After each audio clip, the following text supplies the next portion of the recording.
Viewers మనం వచ్చేసి Tamil Nadu government social 5వ తరగతి చూస్తూ ఉన్నాము. ఫస్ట్ టర్మ్లో వచ్చేసి ప్రపంచాన్ని చుట్టినటువంటి యాత్రికులు కొత్త ప్రదేశాలని కనుగొనాలనేటువంటి మానవుని కోరిక ప్రయాణాలు చేయడానికి ప్రోత్సహించింది. అంటే ఒక ప్రాంతం నుంచి ఇంకో ప్రాంతానికి ప్రయాణం చేయడాన్ని మనం వచ్చేసి చూస్తూనే ఉంటాము. ఆ విధంగా కొత్త విషయాలు తెలుసుకునే దానికోసంగా కొంతమందిలో ప్రోత్సహించింది అనమాట. ప్రయాణాలు అనేటువంటిది ప్రోత్సహించాయి. ప్రాచీన కాలంలో కొత్త దేశాలను కనుగొనడము, వ్యాపారం చేయడము, కొత్త వలసలు ఏర్పరచడము, నూతన వస్తువులు కనుగొనడము మొదలైన వాటికి ప్రయాణాలు చేయబడ్డాయి. అంటే ఒక్కొక్క విషయాన్ని గురించి తెలుసుకునే దానికోసంగా ప్రయాణాలు చేశారనమాట ఒక ప్రాంతం నుంచి ఇంకో ప్రాంతానికి. సంఘకాల తమిళ ప్రజలు గ్రీకు, రోము, ఈజిప్టు, అరేబియా దేశాలతోనూ, మలేషియా మరియు తూర్పు ఇండియా దీవులు, శ్రీలంక, చైనా వంటి రాజ్యాలతోనూ వాణిజ్య సంబంధాలు కలిగి ఉండేవారనమాట తమిళ ప్రజలు వచ్చేసి. గ్రీకు, ఇండియా దేశాల మధ్య సంవత్సరానికి సుమారు 120 ఓడలు వచ్చి పోతుండేవని చారిత్రక పరిశోధకులు తెలుపుతూ ఉన్నారు. అంటే చరిత్రపూర్వకంగా తెలుసుకున్న వాళ్ళు. సంఘకాల రాజులు సముద్ర వ్యాపారంలో ప్రసిద్ధి చెంది పలు దేశాలకు వెళ్ళి వచ్చేవారనమాట. వీరిలాగే ప్రపంచంలోని పలు దేశాల నుండి సముద్ర మార్గాల ద్వారా, నేల మార్గం ద్వారా పలువురు మన దేశానికి చాలామంది వచ్చారనమాట. నేల మార్గం ప్రయాణాలు అంటే ఎట్లా అంటే, సముద్ర మార్గం కనిపెట్టడానికి ముందే పలు దేశాల యాత్రికులు తమకు దగ్గరలోని దేశాల నైసర్గిక స్వరూపము, ప్రజల జీవన విధానము, ఆర్థిక అభివృద్ధి ఏ విధంగా ఉందనేటువంటిది తెలుసుకోవడానికి కోసము ప్రయాణాలు చేశారు. వారిలో భారతదేశానికి వచ్చినటువంటి కొందరు యాత్రికుల గురించి మనం తెలుసుకుందామా. ఇక్కడ మెగస్తనీసు అనేటువంటి అతను క్రీస్తుపూర్వం 350-290 సంవత్సరం కాలంలో ఉన్నారనమాట. ఇతడు చంద్రగుప్త మౌర్యుని పాలనా కాలంలో పంజాబ్ మార్గంలో భారతదేశానికి వచ్చాడనమాట. మెగస్తనీస్ గ్రీకు దేశపు యాత్రికుడు. ఇతడు చాలా గొప్ప భూగోళ శాస్త్రజ్ఞుడు. ఇతడు పాటలీపుత్రములో సెల్యూకస్ నికేటర్ను రాయబారిగా ఉండేవాడనమాట. తమిళనాడుకు సంఘకాల పాండ్యుల పాలనా కాలంలో మదురైకి వచ్చాడనమాట ఇతడు ఇండికా అనేటువంటి గ్రంథాన్ని రచించాడు. ఈ గ్రంథంలో పలు విషయాలు రాశాడనమాట. ఏ విధంగా అంటే, తన గ్రంథంలో హిమాలయాల గురించి, శ్రీలంక ద్వీపపు ప్రకృతి అందాలను గురించి వర్ణించాడు. తర్వాతి యాత్రికులకు ఉపయోగపడే ఆధారాలను ఇండికా తెలుపుతుందనమాట. అంటే ముందుగానే చాలామంది కోసంగా ఇతను రాయడం జరిగింది, ఆధారాలను ఇచ్చేసి వెళ్ళడం జరిగింది.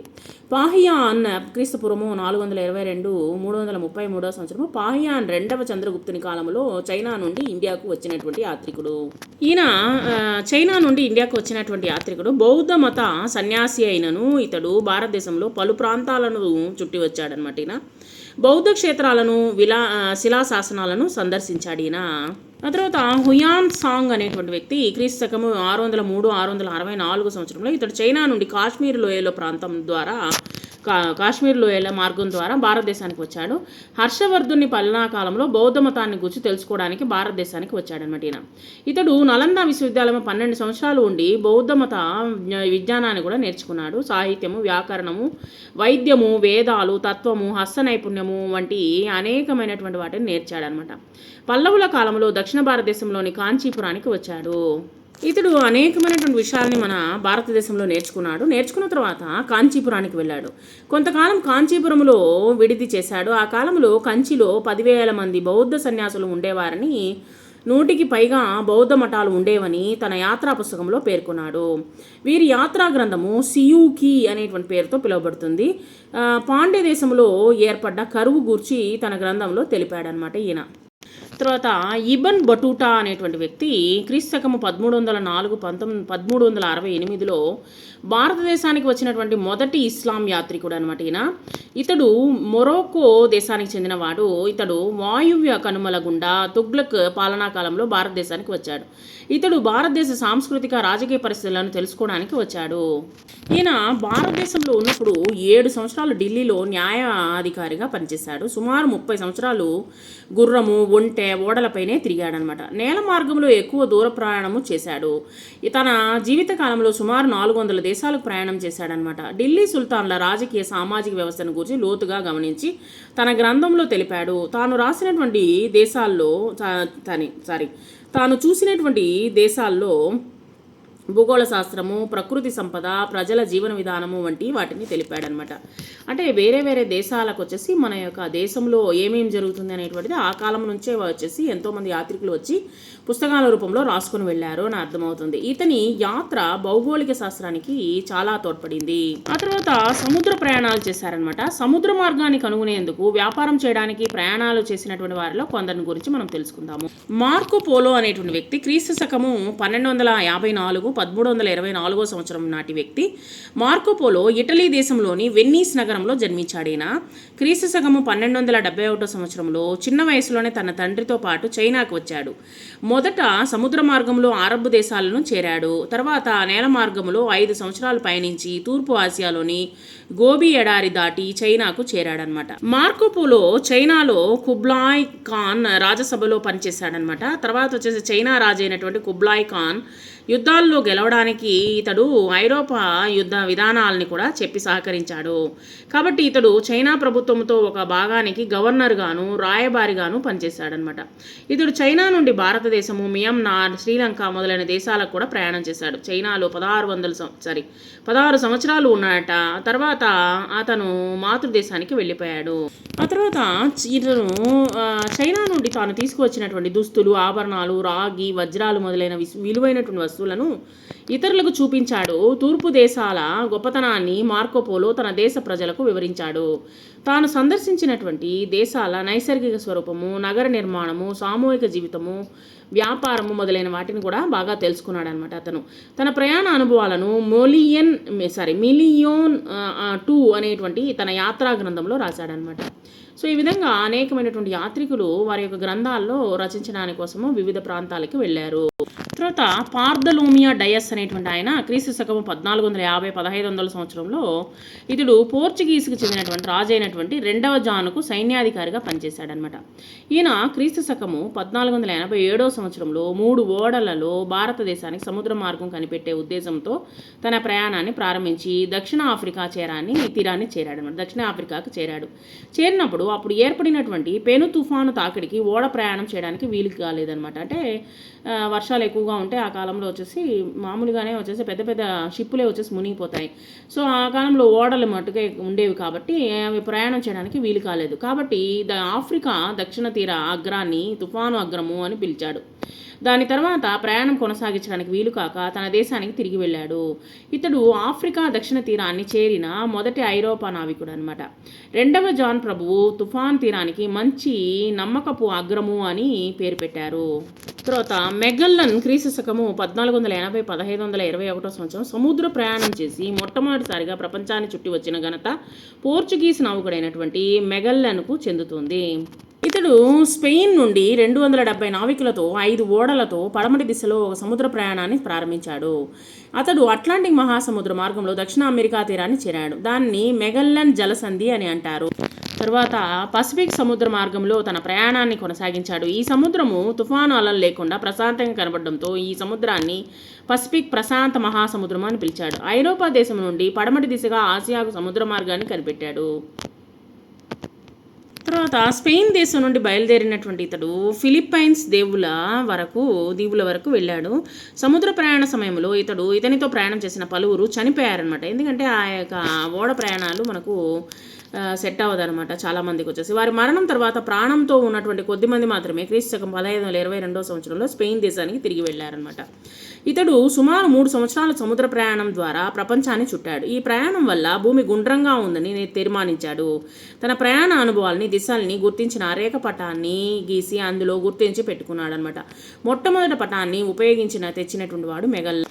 వీరి ప్రయాణమే పసిఫిక్ మహాసముద్రం ద్వారా కొత్త ప్రయాణాలు మరియు వ్యాపారం చేయడానికి మార్గదర్శిగా ఏర్పడింది. ఇక్కడ చూడండి ఎలా వచ్చేవాళ్ళు అనేటువంటి చూడండి. మెగల్లస్ సముద్ర మార్గ ప్రయాణం చూడండి ఈ విధంగా వచ్చాడనమాట. సముద్రానికి ప్రయాణం చేసుకుంటూ వచ్చాడనమాట. ఈ విధంగా సముద్ర ప్రయాణం చేసుకుంటూ వచ్చారు. సో అమెరికా నుంచి ఇలాగే వచ్చారనమాట. ఆ తర్వాత క్రిస్టఫర్ కొలంబస్ క్రీస్తు శకం 1451 1506 వ్యక్తి, 6వ సంవత్సరంలో ఉన్నటువంటి వ్యక్తి అనమాట. ఇతడు ఇటలీలోని జెనోవా నగరంలో జన్మించాడు. మార్కోపోలో యాత్ర చరిత్రను చదివినటువంటి కొలంబస్ సముద్ర ప్రయాణం చేయడానికి మిక్కిలి ఆసక్తి వహించాడు. ఆ కాలంలో ఐరోపాకు ఆసియాకు మధ్య వ్యాపారం నేల మార్గంలో ఉండేది కాబట్టి చైనా, భారతదేశపు మొదలైన దేశాలకు సముద్ర మార్గం కనుగొనవలసినటువంటి అవసరం ఏర్పడింది. ఇతడు పశ్చిమ దిశలో ఇంకను సముద్ర ప్రయాణం చేసి భారతదేశానికి వెళ్ళడమే ధ్యేయంగా కలిగి ఉండేవాడట. క్రిస్టఫర్ కొలంబస్ సముద్ర ప్రయాణం చూడండి వచ్చేసి ఇక్కడ ఏ విధంగా ప్రయాణం చేశాడో చూడండి. క్రీస్తు శకము 1492 సంవత్సరంలో స్పెయిన్ రాజు సహాయం పొంది శాంతా మారియా అనేటువంటి ఓడను ప్రయాణం చేశాడు. 50 రోజుల ప్రయాణం తర్వాత ఉత్తర అమెరికాలోని తూర్పు సముద్ర తీరంలో ఉన్న పశ్చిమ ఇండియా దీవులను చేరాడు. వీటిని ఇండియా దీవులని కొలంబస్ అనుకున్నాడు.